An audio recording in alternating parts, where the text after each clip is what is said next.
You still have to be able to make outlet passes. You still have to be able to skate with the puck. You still have to be mobile and open for your D partner. You've got to be able to close guys off. So you can't just be, gritty in front of the net or in the corners, and then that's your job. And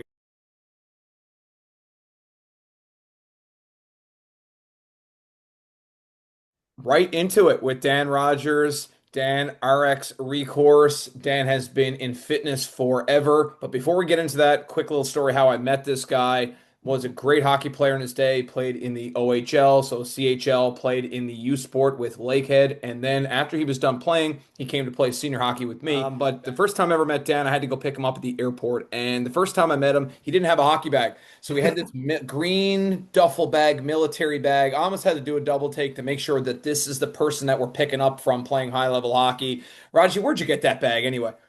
I don't know where I got the bag from, but I was like hesitant to go out. Thanks for having me. First of all, I'm great to be here. I was hesitant to even go and kind of make this journey out to Newfoundland. I didn't know what I was getting into. It was, it's now almost 20 years ago, and I just had what I had. I had recently broke up with my girlfriend at the time. I was kind of like, figuring out my last year at university, trying to get through my courses. So I had this bag, and it fit all my equipment. I don't even know if I wore shoulder pads when I played in the senior loop, so I kind of had less things that I needed room for. And then saw this white Honda Civic roll up and with I don't even know if you had snow tires on in the middle of winter, and it was like, here we go. Where are we going? And let's have fun. You had this Toronto Maple Leafs hat on too, and I swear Alan Bester wore that thing in the 1980s. Was Like that the Eric Coupe Ballard or the had that. toque? Toque. I still have that Toronto Maple Leaf toque, and that is the longest standing thing of clothing that I own. And I love that toque. So I wore it with me everywhere. I used to have it. It's frayed over the years, but I still have that and still wear that. It's a lucky toque, buddy. Big Toronto Maple Leafs fan. Dan lives in Milton. I'm still assuming you're living in Milton, In Ontario, Milton, yeah. right? And running RX Recourse. Let's get right into that. This is an entrepreneurial venture that you've pursued. I'm really excited to listen to hear you talk about it. Yeah, so RX Recourse is a corporate health and wellness company, and we help corporate teams and individuals work and live better. That's very broad, but that is what we do. And we do that in a variety of different ways. We kind of go through the lens of what are the main things that people predominantly are maybe not paying attention to or need guidance and accountability with. Mindset, activity, nutrition. And which one do we start with? I don't know. And how do we start with that? I don't know. So we do a consult and we discover that stuff and then we move forwards. But that's what I've been doing. I love doing it. We opened it in 2020, April. So you can imagine what was going on in the world at that time. We wanted to get help to folks who needed it in corporate. My wife's in corporate. She kind of caught my eye with, there being a need, and we've been rolling with it ever since. Okay. And still involved actively in the hockey community, doing some work with the Milton Menace in the OJ. I know there's been a lot of changes in the names of the leagues. There's the NO, there's the Noge, there's the Goge, there's the OJ. You're still involved with the Milton Menace. What are you doing with Milton? Milton Menace is awesome. So, first of all, just a shout out to the Milton Menace ownership team. Jason Triflin's at the helm there. Great owner. I've had, fortunately, a lot of owners with my hockey career. So, I had over the course of, call it 9 years of OHL and late and university hockey, I had about 10 coaches. So it wasn't because of me getting traded. It was just the way every year worked. I've had exposure to a tremendous amount of owners, coaches, and leadership. Jason Trifon at the Milton Menace is one of the best, and he's created a great program there. Dan Del Monte, the head coach there, has also done an excellent job with graduating guys every single year to U Sports, NCAA, etc. And so my role there is it was really undetermined to start. Dan Del Monte bought a couch off me, and I said, "What are you doing with this tracksuit on?" And he said, I'm the head coach GM. I said, well, let's talk and see what we can figure out. It's evolved to be I'm at the helm with wellness, so I kind of poke my head in with making sure guys are taken care of in that regard.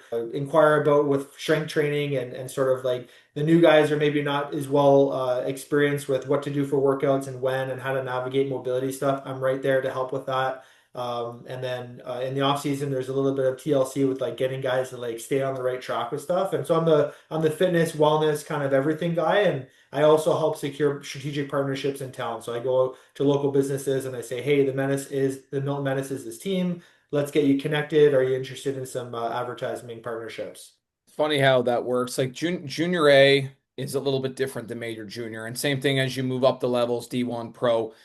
You have junior A, you're a man of many different masks, so to speak. Like you're not just going to coach a team most of the time, you're a coach and GM and probably doing something with the building.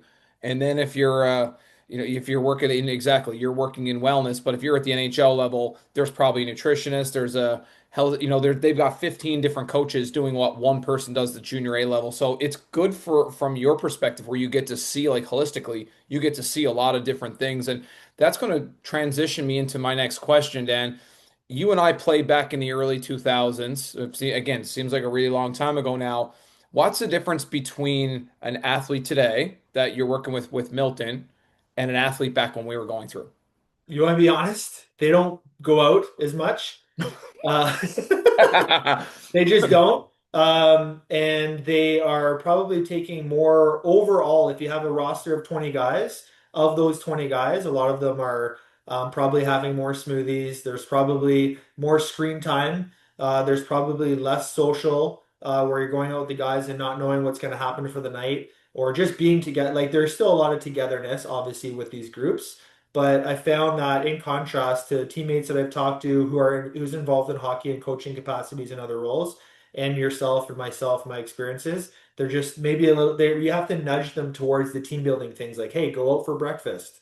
Just cuz. Hey, go hang out somewhere and do an activity like go bowling, go to the movies, and try to nudge them towards these team building activities, knowing come playoff time it will pay off for your unity, for your care for each other, and your loyalty. So all those things are things that have to be kind of coached. And I found that in the back when we played, we just organically did that because we just wanted to hang out. There's probably less cell phones and things going on with distracting us. So I found that was one thing.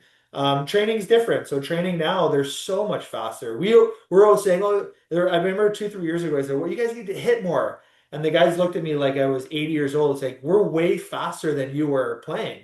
It's harder to hit people because they're moving quicker, but also you're receiving that hit. Even if you're giving it, there's more impact from hitting. So hitting in general had a little bit of a dip, and now it's kind of escalated because the Menace are menaces. Physicality is a big part of their DNA. When we played, I feel like there was just like a lot. There was rare to have a guy in your team that wasn't engaged physically. Almost everybody was either in the corner or open ice or some capacities. Those are a couple things off the top of my head that I can think of. I think hitting has changed. I think hitting now is more like I'm just going to take somebody off the puck. I'm going to shove them. I'm going to sting them after they make a play. I'm just going to just give them hands, just redirect them, reroute them. It's not a big, humongous hit. And part of that too is open ice hitting has really been out of the game since you and I play. You just Yeah. don't see as much because guys get fined, guys get suspended. Everything's a head hit or a knee or your principal point of contact is the head because it just happens so fast. You're Yeah. not trying to take the guy's head off. You're just trying to hit him, but it's just in the middle of the ice. It's so difficult to hit someone shoulder to shoulder there or shoulder to chest, and you get some size differential.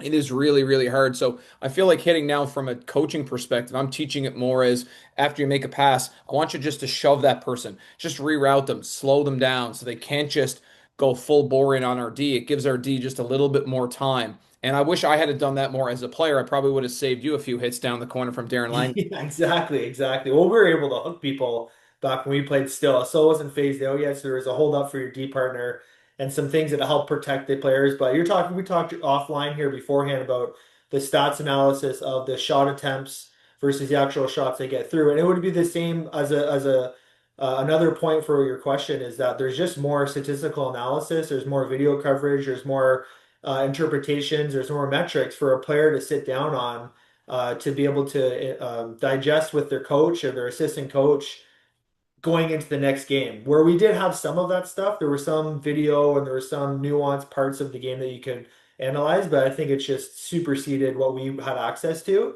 in a way that players now pay attention to that stuff more. I had a billet here this past year, and so the way he speaks about hockey is completely different. It's all systems, it's all metrics, it's all what the strategy of the other team is, and in contrast to what they're going to do in execution on that stuff. It's not just Don Cherry, we're going to go get them and work harder than them. It's a lot more detailed on how they approach the game. So that's another kind of point to your question. Well, you're watching the NHL now, and as soon as the player comes back to the bench, they got the iPad right there. What do Yeah. you think about that personally? Like to me, I think it's good, but it's also can be a bit of an analysis paralysis situation where when you make a mistake, for me, I kind of wanted to forget about it and think positive things, not kind of relive it. I know I made the mistake. Going back to watch it again sometimes, I can get in my head pretty quick. So, what do you think of that? I think so. I coach lots of people, and I had a conversation today with a client where I've got an app that I use for my online clients, and he was getting worked up a bit about having to input information into the app to add to his day, and that process is stressing him out. So I think technology and the interaction you have with it is dependent for the person. Some people can take that on, interact with it, and it's easy and it works for them, and there's not a big kind of burden to their brain and to how they operate. And then some people will take that and think, oh my gosh, this is too much analysis. I'm feeling frozen. How am I going to go perform? And they need to maybe be a more organic version of themselves as they navigate their game. I think you just have to kind of play off the personality for how much or how little you're going to interact with those things on the bench. Well, that's just another thing that changes is that technology, each person is different. I think each player gets coached differently now. Years ago, it was more of a one size fits all. You were either treated poorly, and the better players were generally treated even worse. Now Yeah, it's more like it's more of an individual. I have to tailor how I coach each person because some people might have a medical condition, other yeah, people might have anxiety. This other person wants to be yelled at. I think as a coach, when I coached under 15, we would meet with the players before the season started and just go over, okay, how do you like to be coached? Do you yeah, like to be, some people like to be yelled at, and I'm like, it's not really my style, but if that's what gets you going, that works for you, then okay, I'll mix it in. yeah, But a lot of players now, like they don't like that. They would, they want to be treated like a, like a human being, so to speak. But yeah. years ago, like I mean, we get yelled at. You get, like how they treated us back then was a lot different, and you just can't do that now. So that's one big thing I feel is different. But also, one big thing that's changed is the position of defense. And you were a great stay-at-home defenseman. You had your points too, but you would probably be known in your career as somebody who was more of like move it up and let the forwards do their thing. Do you Yeah. think that that player has changed a little bit and the game has changed for D? I think the player has to like the player like myself, you still have to be able to make outlet passes. You still have to be able to skate with the puck. You still have to be mobile and open for your D partner. You've got to be able to close guys off. So you can't just be, gritty in front of the net or in the corners, and then that's your job and you're chipping pucks out all the time. Like you need to keep up with the increased offensive capacity of the other players up front because I think that the transition I'm so grateful for being the age that I am and having gone through hockey at the age that I was because I felt like I had a pull from like the old school hockey era and then it merged into when we played where there was kind of like it was trending towards kind of not favoring but there was just more skilled guys and then it's gone and blossomed into what it is now and I was like well as that transition happened D-Man had to continue to be defensively responsible and positionally well and tough to play against but they had to be able to move the puck, and that's always been the case. You still have to get it up to the guys who are going to be able to score goals for you. So I think like as a player like myself, I always kept that at top of mind. I was like, I need to get it to guys like yourself. And the line that I'm seeing is on there, not maybe at the fourth line, but I would say like first, second, third. I'm going to get that up to them. Fourth line, maybe I'm going to go for a rush. So it's always reading who's on the ice with me with what I'm going to be doing, and then obviously like you do with hockey, contrasting now with who's on the other side, and kind of how much wiggle room you have for certain things. So yeah, it's always part of it. Just it's evolved a little bit that way, but I think D-men now still have to you still always have had to be like an electrician, outlets the whole time, be able to get it to the other guys. And you were a tremendous puck moving defenseman. Always enjoyed playing with you, Dan, as a righty. And a quick little brief, let's go over. You played in the O. Yeah. What teams did you play for? Any great NHL players that you played with? Yeah, so I did a year when I was 16 with Georgetown Raiders, and then I did a year and a half to my drafted team, Owen Sound Platers. They're now the Attack, and they were the Attack as I transitioned into them. Got traded with my good buddy Dave Edgeworth. He owns a gym up in Waterloo now. I actually work with him now a little bit. We do some consulting together to Belleville. And then after that, another year in Georgetown. So I had like a 5-year period where there was 3 years in the middle. And Matt Stajan, Cody McCormick, were some good guys. My roommate was Brad Richardson. He was a longtime player, won a cup with LA. Great guy too. He was a Belleville native, so when he had an injury one year, and we got to connect again after we played together. But a couple guys out in Owen Sound. I would say that's kind of it in terms of like higher level. And I will say that the guys that did make it, this was a thing that I don't know if this occurs anymore, but Matt Stajan signed. And I'd been teammates with him for 2 or 3 months when I got traded there. He took everybody out to Kelsey's, paid for everything. We went out for the night, paid for everything. And then he paid for tickets for about 8 of us to come to a Leaf game of his. It was an hour, 2 hours from Belleville, paid for everything. And just like that was his leadership type, thing that he did and nice and kindness to the rest of the guys that he played with. Corey McCormick's got his signing bonus, same thing. Took the guys out, said get whatever you want. Montana's was where we went or whatever it was. Same thing, took the guys out for the night and just like in kindness to the teammates. I remember that as being things that those guys who went on to pro did. And I don't know if that still exists because I'm not talking to those guys about that now, but that was a thing that stood out for me for those guys as teammates. I remember Matt Stage, and he played here in St. John's. Yeah. He played with the Baby Leafs, a solid, had a great career, two-way player. Played with Calgary a little bit. For those of you who might not be familiar with him, but he was a really solid 200-foot player. Players like him, I feel like, are starting to come back a little bit, Raji. Where, for a while there, it was like run and gun, Tampa. Like I think it's a copycat league. The NHL league is Yeah. like if you're having success, then okay, I'm going to try to find players like that. And right now, Florida are being really successful with the bigger, stronger, more physical guys that can get in on the forecheck, but can still play. And I feel Mhm. like Yep. Stajan was kind of like that. Was a guy, very north-south player in the NHL level. And in junior, he was probably a guy that put up 150 points a season. And this is the thing which we try to teach kids, like you might be a 150-point guy in junior A or major junior, but when you go to the NHL, everybody's really, really good. Like for you Yeah. to be a top six forward at the NHL level, you have to be otherworldly skilled.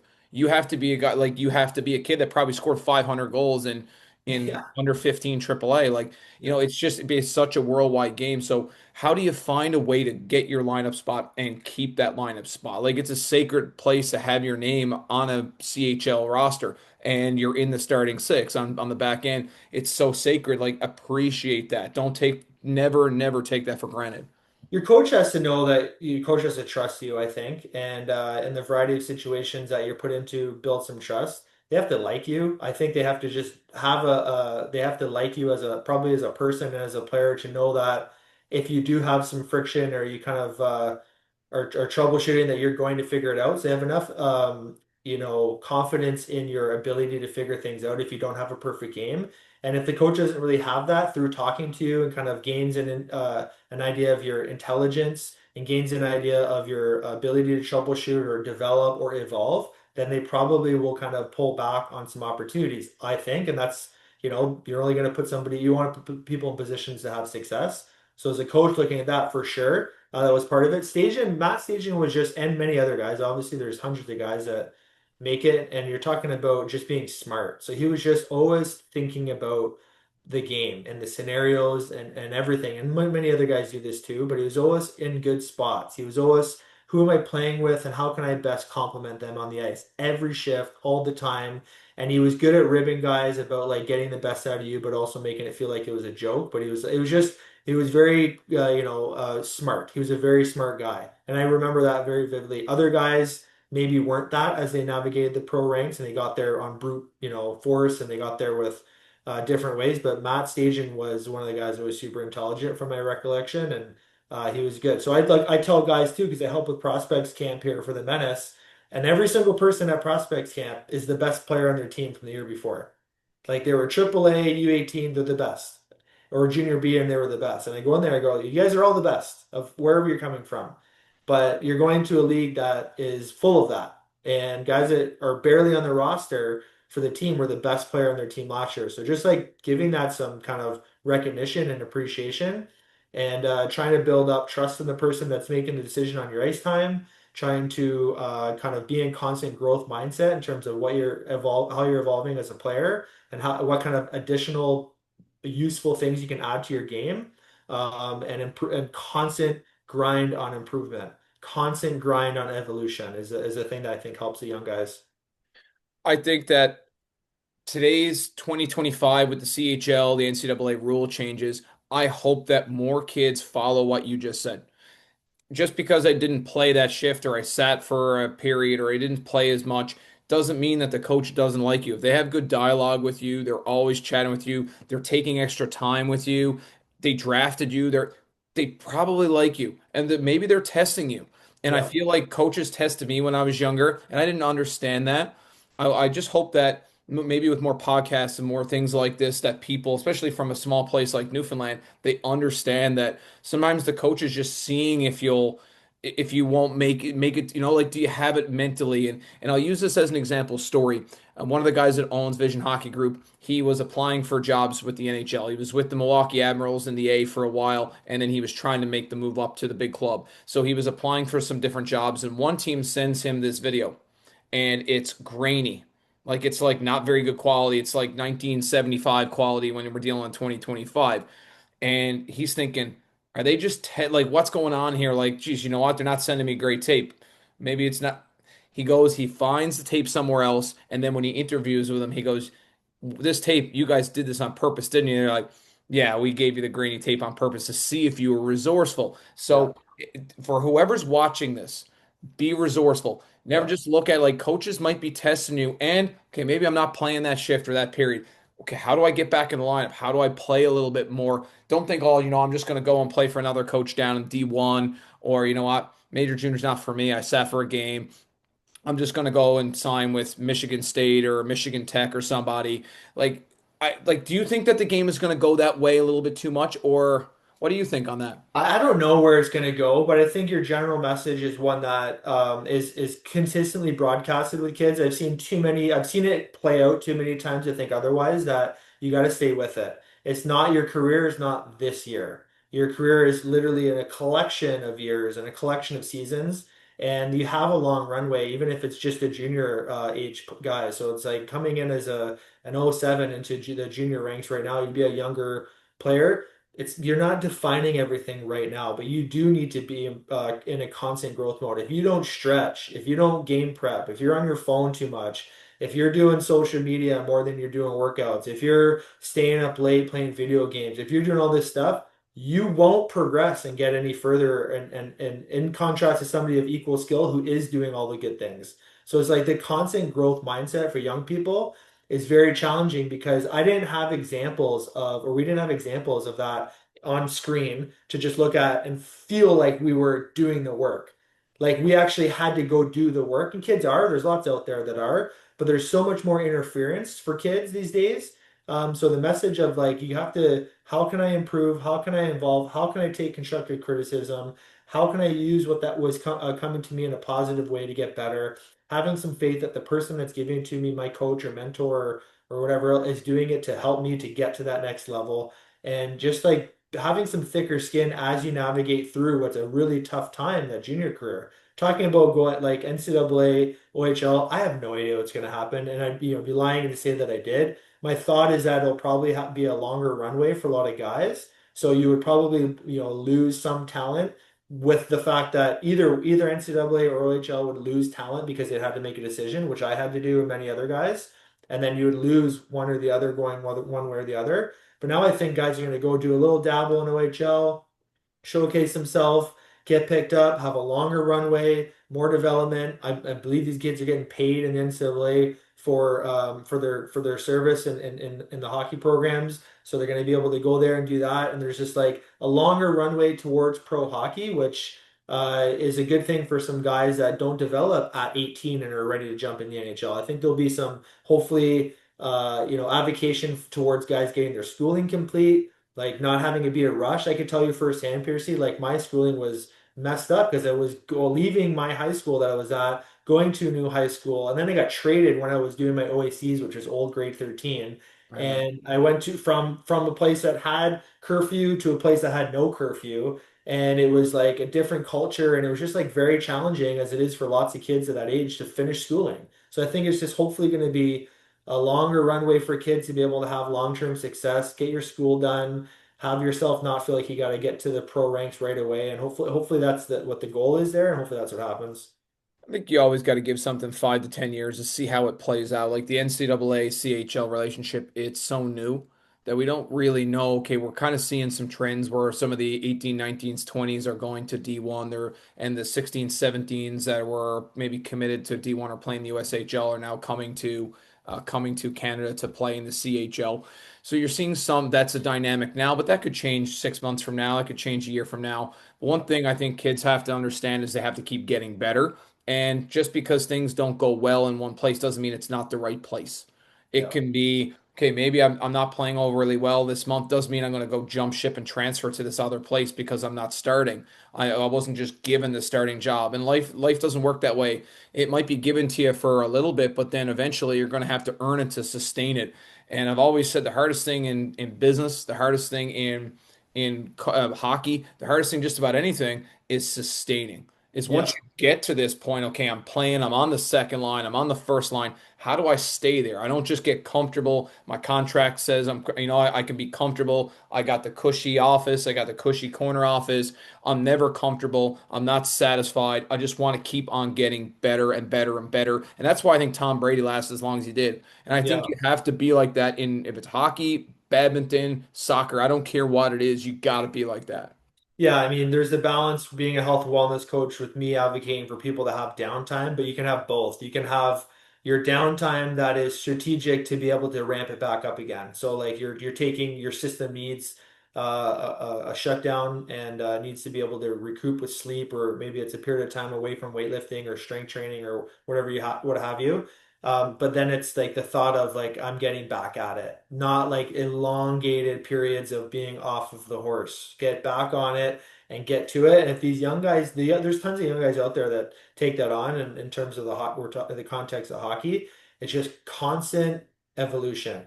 What can I do to evolve my game? How can I adapt? How can I get better? Sustainability, like you said, is the thing I admire the most about people in business, about long marriages. Like if you want to have a really long, successful marriages, go talk to somebody who's been married 30 to 50 years. You'll learn a lot. Somebody who's been running a business for X amount of years and kept their head above water, paid all their bills, etc., and has employees, you'll learn a lot. Somebody who's been in the NHL or some other professional realm for a long period of time, talk to them about a Monday where they don't want to get up and they don't want to go do something and it's there and they just go do it because that's what needs to be done to be able to sustain their position as a successful person in their industry. It's like a huge thing for young people. It's not based on feelings.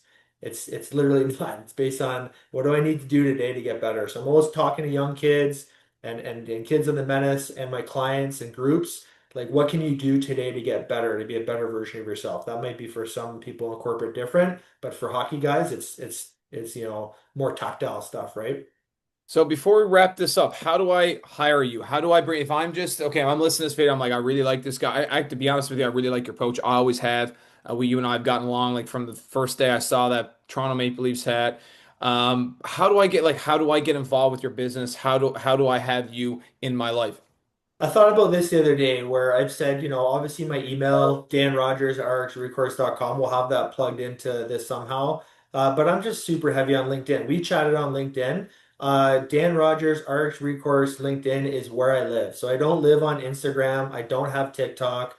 I'm on Facebook to sell stuff. I am on LinkedIn. I'm always on LinkedIn. I will respond to you within 24 hours. I live there because it's a network of corporate employees and it's a network of where I can connect people. So I'm very good at like, hey, I think this person should meet. Boom, here's your connect. And I do that on a weekly basis over and over again. So that's where I live and exist. But an email is obviously always good. Website's fine, but I think that's I want to hammer home that message that I live on LinkedIn and email is a secondary for getting a hold of me. And then it just starts with a phone call. We can accomplish a lot. I'm very curious when it comes to somebody who's looking for a little bit of guidance or maybe support and consultation. A phone call, a video call, 15, 20 minutes, keep it surface level, have some curious questions, see where we can help. And if it's not me, maybe it's somebody else. I got a big network of people who help people. And we go from there with corporate health and wellness. And last but not least, anybody watching this video from Newfoundland, from the east coast of Newfoundland, we've had some wildfires right now. Really hoping that everybody stays safe, everybody is doing okay, and we're praying for rain right now here. I mean, it's been a long journey the past month or so. I honestly, it's like living in Florida without the rain. It's been crazy. It's been 30 plus degrees here, and I've had a few wildfires here in this area. So hopefully we get some rain. There's forecast on Friday, so hopefully everybody's staying safe. Yeah, likewise, sending good wishes out to everybody to stay safe there. It's a dangerous time to be in the area, so hopefully everybody's okay. Thanks a lot for coming on, Dan. I will put all of Dan's information down in the comment section of this video. So if you want to get a hold of Dan for anything, right? And Dan is also like former CrossFit, I'm going to call superstar. Dan knows he's very, very broad in his ability to take care of people and help people from fitness to sleep to nutrition to a lot of different things. This man can help you out. I'm just going to tell you right now, he's helped me out in my journey as a hockey player and as a business person as well. So Dan Rogers, thank you very much for coming on. Thanks for having me.